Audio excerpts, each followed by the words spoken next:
everyone. I'm Katie Pavlich, along with Kennedy, Jessica Tarlov, Jesse Waters, and Brian Kilmeade. It's 5 o'clock in New York City, and this is The Five.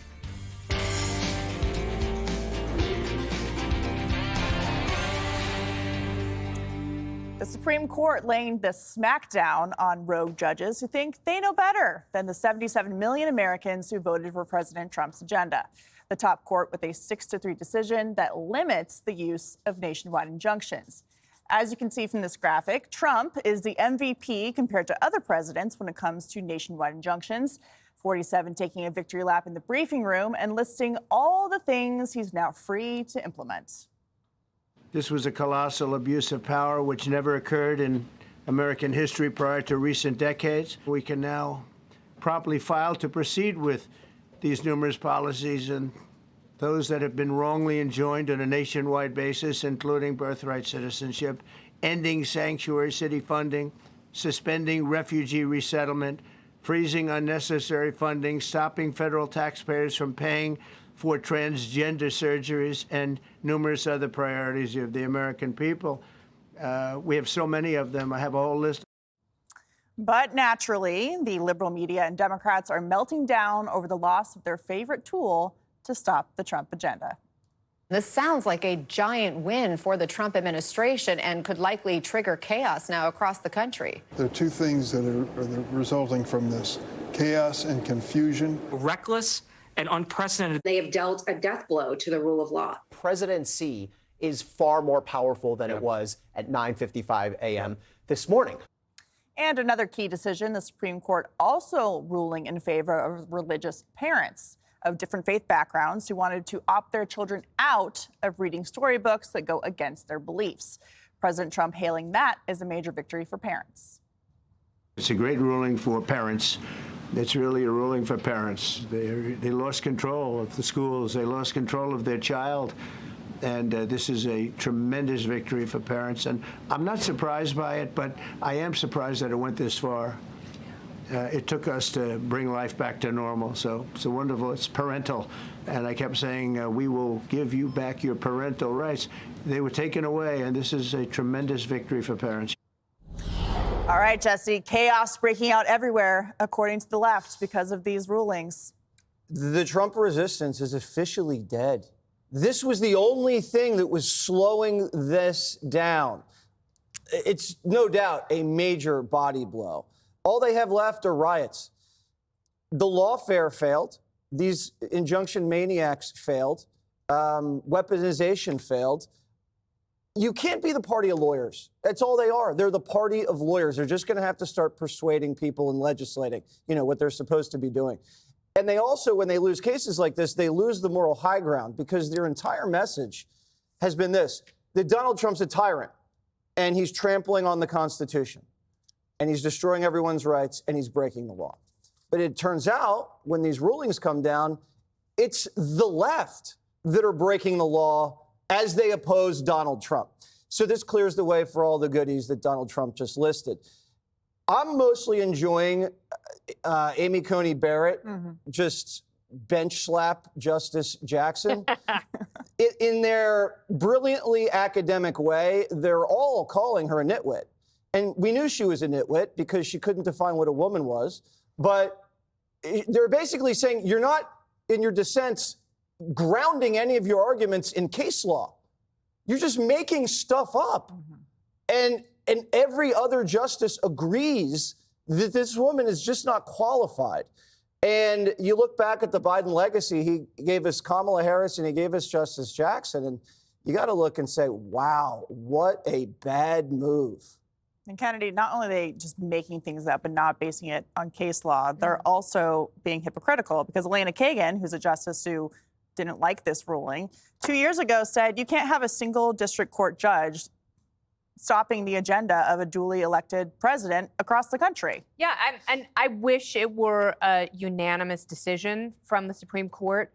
And I don't like seeing these decisions fall along ideological lines because oftentimes, and it was, I believe it was Associate Justice Sotomayor who pointed out, they should be really careful because when there is a leftist president, he will issue an executive order on guns. That's actually something that kind of terrifies me. And I think they made a point about being very careful of executive orders trying to undo aspects of the Constitution when this president and other Republicans always run on originalism and adhering to the text of the Constitution as it was written, not as they interpret it now very subjectively. That's something that President Obama liked to do. That's something that Democrats are a little more fond of.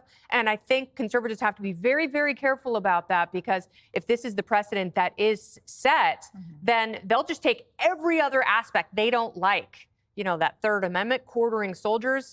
Watch out. They're going to all be in your house. You have some Navy fellas at your house here pretty soon, Jesse. You have a very big grocery bill. You have a very big grocery bill. But Brian, a lot of the strategy from the Trump administration with these executive orders is to push these issues like birthright citizenship to the Supreme Court and to actually get some clarification on things like the 14th Amendment, for example. And as the president said today during his press briefing, he really feels like they can now move forward with his agenda that's been so impeded by these nationwide injunctions for the first 5 months of his second term. And don't you think, Katie, they do have to go and start doing something, pass legislation? Yeah. Besides the president, when they get Congress done with the should big, get beautiful involved, bill, too. they should really actually do something. I thought it was interesting that out of the 64 injunctions that he's got in the first term, now 45 in the next, 92% were Democratic-appointed judges. So we're just cutting on ideological lines.